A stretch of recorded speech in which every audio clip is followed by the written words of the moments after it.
मी माझ्या आयुष्यात एक गोष्ट नोटीस केली आहे की आपण ना प्रत्येक वेळेस माघार घेतो. प्रत्येक वेळेस आपण माघार घेतो. ती एक अशी व्यक्ती असते जी माघार घ्यायला मागे पुढे नाही पाहत. भलेही तिची चुकी नसेल, भलेही तिची चुकी नसेल किंवा त्याची चुकी नसेल, कारण की त्यांना नातं टिकवणं हे फार महत्त्वाचं असतं. पण एक दिवस असा पॉईंट येतो की फक्त लोक आपल्याला असंच आपटत चाललेत, बोलत चाललेत आणि प्रत्येक वेळेस आपण माघार घेतोय.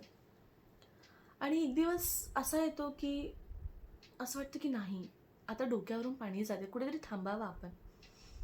आणि तेव्हा तुम्ही माघार घ्यायचं थांबता आणि तेव्हा रिअलाईज होतं, लोक आहेत ना, फक्त लोक माघार नाही घेत. एखाद्या वेळेस नातं तोडायला रेडी होते, पण माघार घ्यायला नाही. टिकवणं आहे ना फक्त आपल्याकडेच असतं, समोरच्या व्यक्तीकडे नसतं. म्हणून आपण कितपत स्वतःला झोकून देतोय ह्याचा विचार करणं सुद्धा आपल्यावरच असावं.